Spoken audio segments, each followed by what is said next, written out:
안녕하세요. 청사녀입니다. 100억 부자 되기 프로젝트의 첫 번째 영상은 부자의 기준입니다. 일반적인 부의 기준은 이야기하는 사람에 따라 조금씩 달라지는데요. 첫 번째는 한때 유행했던 수저계급론입니다. 이 분류에 따르자면 상위 1% 금수저의 기준은 자산 20억 이상, 가구 연수입 2억 이상인데요. 아마도 여기서 이야기하는 자산은 대출을 제외한 순자산을 의미하며 가구당 자산으로 이해하시면 될 것 같습니다. 다음은 은행이 이야기하는 부자의 기준입니다. 대부분의 시중은행들은 금융자산 10억 원을 기준으로 잡는데요. 이때 금융자산이라고 하면 주식, 계좌잔고 등을 의미하며 대출과 부동산 등을 제외하게 됩니다. 일반적인 국민들은 어떤 기준을 가지고 있을까요? 설문조사에 의하면 과반수의 국민들은 10억에서 20억 정도를 부자라고 응답했습니다. 또 다른 조사 결과도 있습니다. 2021년 나이트 프랭크라는 기관에서 발표한 자료에 의하면 순자산 상위 1%의 커트라인은 대한민국의 경우 120만 달러로 한화로 환산하면 14억 4천만 원 정도가 되고 가구당으로 환산하면 28억 8천만 원 정도라고 볼 수 있겠습니다. 하지만 물가 상승이나 인플레이션 등을 고려하면 이 숫자 역시 그대로 머물러 있지 않고 해마다 최소 3% 정도는 더 커질 것이라고 생각해야 합니다. 즉 1년 뒤에는 1% 커트라인이 29억 6천만 원 정도라고 봐야 된다는 것이죠.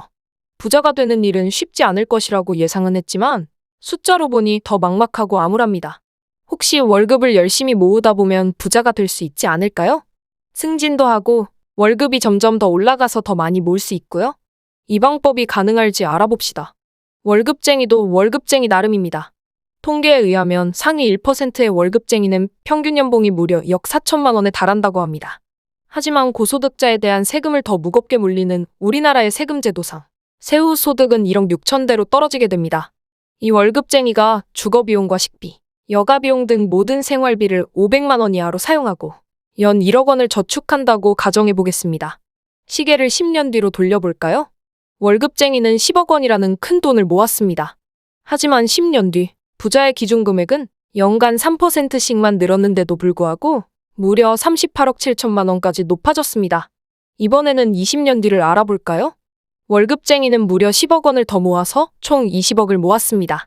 20년 뒤 부자의 기준 금액은 얼마일까요? 무려 52억 원입니다. 20년 동안 매년 1억 원씩을 모았지만 근로소득으로는 자산소득을 따라잡을 수 없었던 것입니다. 좀 더 알아보도록 하겠습니다. 이번에는 현실적으로 부자가 될 수 있는 방법인 자산투자에 대해서 알아보도록 하겠습니다. 지금 보시는 자료는 1980년부터 2018년도까지 S&P 500에 투자했을 때 수익률의 월간 평균을 나타낸 표입니다.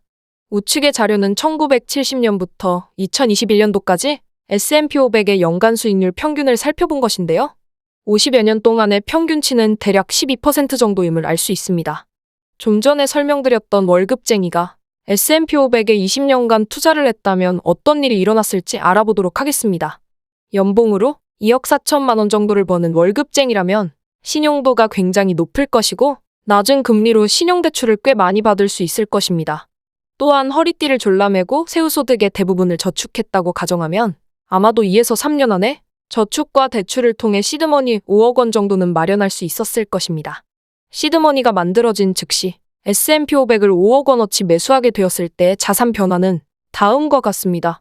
10년이 지났을 때 연 12%의 수익률을 가정하면 자산은 15억 5천만 원이 됩니다. 20년이 지났을 땐 어떤 일이 벌어졌을까요?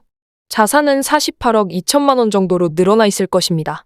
시드머니 마련 후에 주가가 떨어질 때마다 좀 더 매수하였거나 여타 부동산 투자를 병행했다면 자산은 좀 더 늘어나 있었겠죠?